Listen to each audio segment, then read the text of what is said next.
He owes the voters an apology. They're the ones who make the decision. Voting is the lifeblood of our democracy. And if we cannot accept the verdict on November 8th, then what verdict are we going to?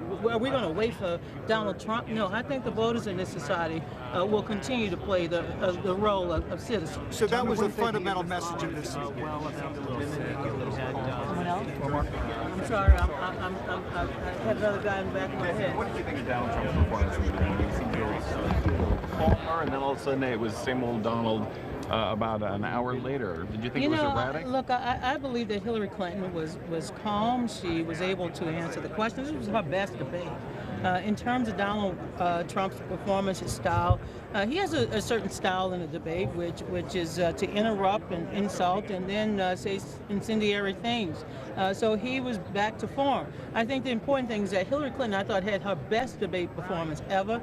She was steady, she was succinct, but more importantly, she had the substance to go with her sound bites. And I think tonight the voters saw two contrasts: a candidate who is prepared and one who remains unfit, and who tonight said that he may not accept the results. He will, and I thought Chris Wallace did a good job in saying, well, Mr. Trump, wouldn't you concede the fact that if you come up short? He said, no, I'll think about it at the time. I thought Mr. Trump made a mockery of our democracy. Well, why was that the takeaway of this debate? Why was that the most important thing? Because voting is the lifeblood of our democracy. It is the way our republic form of government was established by the founders of this country. This was the debate that they had back in 1776. And for one candidate seeking the presidency to not reaffirm that our country, our form of democracy, is the best in the world. And while we know that there are problems from time to time, whether it's illegal purging of voters, making voters come with multiple forms of ID, still we have the most, I think we have a good, strong democratic system, and no candidate for president should undermine our system of democracy. Donna, do you owe the voters an apology for passing a question for a town hall Sir, let me just off to the Hillary Clinton campaign? Sir, you know what? I wish when you got your facts, you read the emails and not. I did read a lot of them. Well, you clearly did not read my email, sir. The Democratic National Committee, as Secretary Clinton alluded to tonight, was a victim of a cybercrime. You keep saying that, but the email was that you passed it along. Private emails were stolen from individuals. Right. They had no right being trafficked in the public sphere. We've heard this, but what about you passing a question to Hillary Clinton's campaign? Sir, if you want to badger me like Donald Trump badgered women, you're welcome to do that. Yes, a journalist asking a question is badgering you. Yes. You said it on Russia. Sir? You passed the question. Sir? Jake Tapper has also said you passed the question. Do you have anything to say about that? You said the questions as a contributor to CNN, though. Well, first of all, let me answer the question, because as much as I respected journalists all my political life, and I will respond to questions, as I've stated repeatedly, that the Democratic Party was a victim of a cybercrime.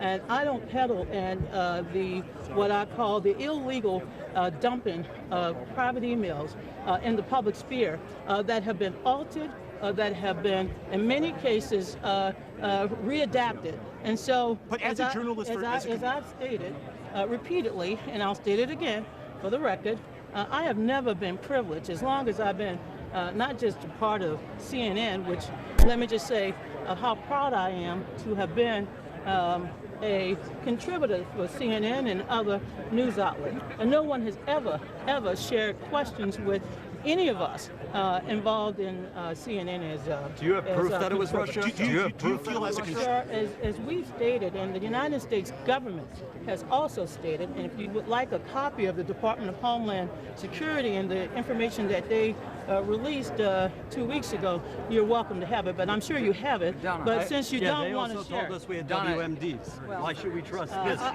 Because we have ample evidence. We've been the victim of a cybercrime. We have ample evidence. We have ample evidence through our servers and through all of the technology that we have seen corrupted by the fingerprints used by Russian hackers. So should the American people then not look at the WikiLeaks? Should they not be concerned about the emails? I believe that these so-called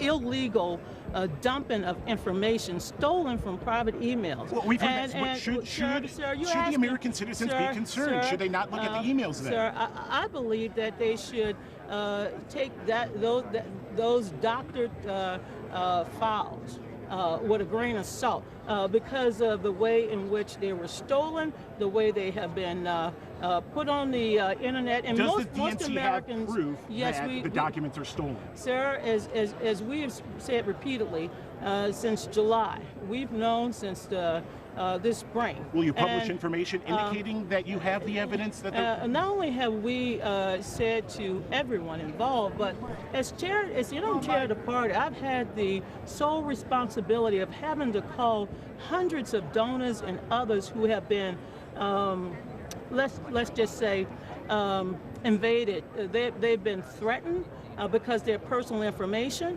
and because of state laws that require me to.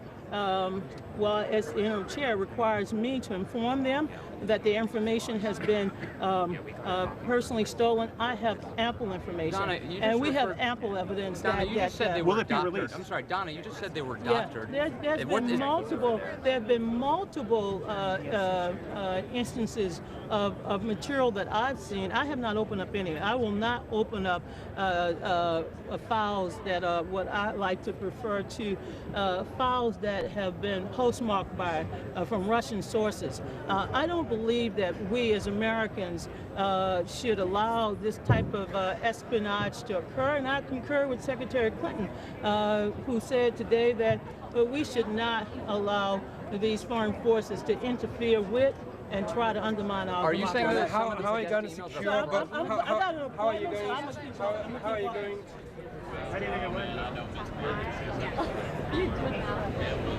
I got off at the right